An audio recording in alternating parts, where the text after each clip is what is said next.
Bonjour à toutes et à tous, bienvenue sur Authentiques Auto. Aujourd'hui, nouvel épisode de cette série que vous affectionnez tant, l'exploration des parkings monégasques. Et ça commence tout de suite avec cette Porsche 928 au fin fond d'un parking. Tout le reste autour est complètement vide, mais il y a quand même une Porsche 928 marron des premiers millésimes avec ses vieux phares, les pots sur le côté et un intérieur caramel. Première voiture d'un bel épisode. Alors ici c'est le parking des Fiat. D'abord une petite Barchetta bleue comme ça. Elle est très mignonne, c'est vraiment une voiture d'une élégance. Elle a parfaitement traversé les années. Elle a un peu la poussière, mais regardez ce genre de détails. À mon avis, elle ne doit pas rouler souvent. Mais surtout, cette impressionnante Fiat Coupé, une œuvre d'art signée Chris Bangle qui marque les générations. Ici, avec son intérieur qui reprend la carrosserie. Ça, c'est la première qu'on voit à Monaco et je suis pas sûr qu'on en verra une autre. Alors là, on a une sacrée 993 Turbo dans une couleur qu'on pourrait dire baby blue venant de Hollande. Et elle a des jantes, j'essaie de vous montrer, des jantes roof, l'aileron là-bas, évidemment elle est dans un état showroom, bref, une sacrée voiture. Une série 5 E34, toute propre, plutôt basique au vu de ses enjoliveurs, mais très sympa en blanc comme ça, et surtout les phares avant jaunes, typiques du marché français et donc aussi du marché monégasque. On va essayer de voir si on peut trouver une motorisation. Intérieur en tissu velours gris. Attention suspense. Oui, on a une simple 520i mais quand même 6 cylindres. Par contre, ça c'est exceptionnel. Le fameux autocollant de la concession. Et les autocollants d'huile Motul. Bref, une belle surprise dans ce petit parking. Visiblement, un grand fan des États-Unis avec ce combo de très bon goût. Corvette première génération cabriolet. Superbe. Avec bien entendu son intérieur rouge, les sièges taillés dans la carrosserie comme ça. Et puis un Chevrolet, alors soit c'est un Trailblazer, soit un Tahoe, je sais plus. En tout cas, bleu mat comme ça, en bon état. Assez exotique ces deux voitures. On continue dans le thème américain avec ce Dodge Ram qu'on verrait plutôt dans une ferme du Michigan que dans un parking à Monaco. Mais bon, pourquoi pas. Voici sa face avant. Bien ancien celui-là. Là, on a une vaillante Peugeot 305, bien fatiguée en tout cas, visiblement abandonnée. Même pas de rétroviseur à droite. Je pense que c'est une phase 1. On va vérifier ça tout de suite. Oui, c'est bel et bien une phase 1 en finition GR. La plaque date de 2021 et elle affiche une quantité assez impressionnante d'autocollants. Donc autocollant Esso, le musée océanographique de Monaco et quelques autres ici, un mélange de français et de monégasque. J'adore. De tous les parkings qu'on a visités, je pense que là, on a affaire à la curiosité la plus improbable.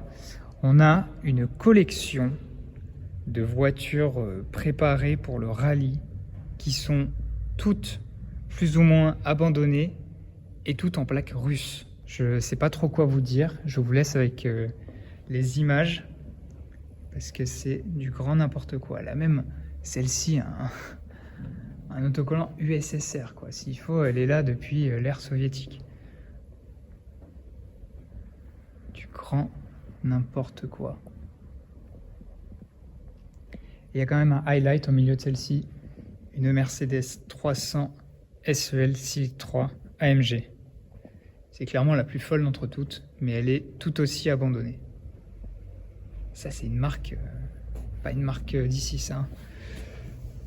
Marque d'Union soviétique, ça.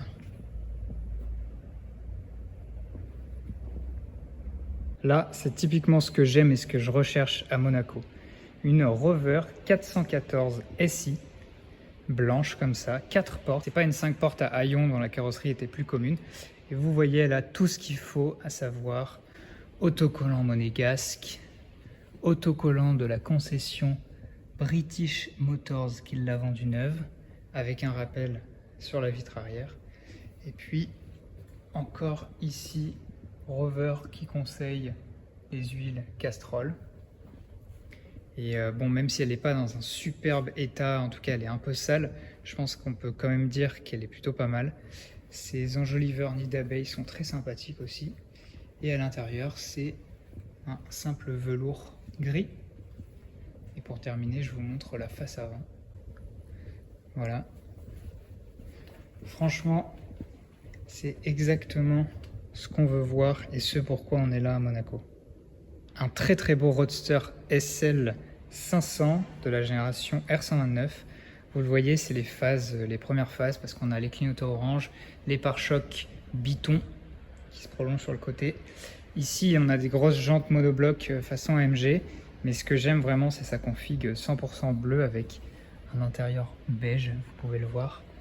Et puis, autre indice que c'est un premier millésime, 500 SL et non pas SL 500. Pas de bug dans la matrice, c'est bel et bien une classe S fortement rallongée à laquelle on a affaire ici. En plus, c'est une version 600 et son V12, vous le voyez ici.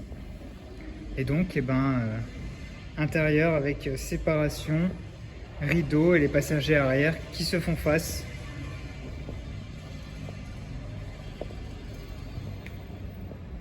Juste à côté de la classe S, ce classe G cabriolet qui a une configuration très originale et qui appartient au grand chef Alain Ducasse. Voilà, il est tout le temps garé là à Monaco. C'est un Sportline, donc il est plutôt ancien, mais l'intérieur a visiblement été complètement refait. On a même un volant d'une couleur très osée. Une jolie petite Méhari avec sa carrosserie en plastique et bien entendu dans un état clinique, peut-être restauré, je ne sais pas, mais en tout cas, toute la bâche, tout l'intérieur, tout est absolument nickel. Regardez-moi comme il est mignon ce petit coupé Fiat 128 avec sa teinte Biton, amande et protection en plastique sur le côté pour le rendre un petit peu sportif, combiné à un pare-choc chromé, des petites jantes aluminium, des bavettes, l'intérieur, bon, simplissime hein, bien sûr. Et à l'arrière, une fois n'est pas coutume, on retrouve pas mal d'éléments très sympas, autocollant monégasque, voilà le moteur, et puis vous avez une raquette de squash ou badminton, et puis encore une fois les autocollants qui vont bien. Cette 300e, elle a tout pour plaire.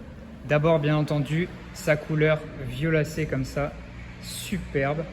Ensuite, elle a pas mal d'options, donc elle a les jantes en alliage, un intérieur entièrement en cuir beige. Attendez, je vous montre ça mieux ici.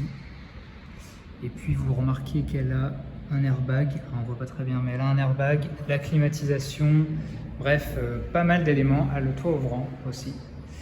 Au-delà de ça, elle est superbe parce que cette teinte combinée au clignotant orange, au phare jaune de la phase 1, ça lui va à ravir.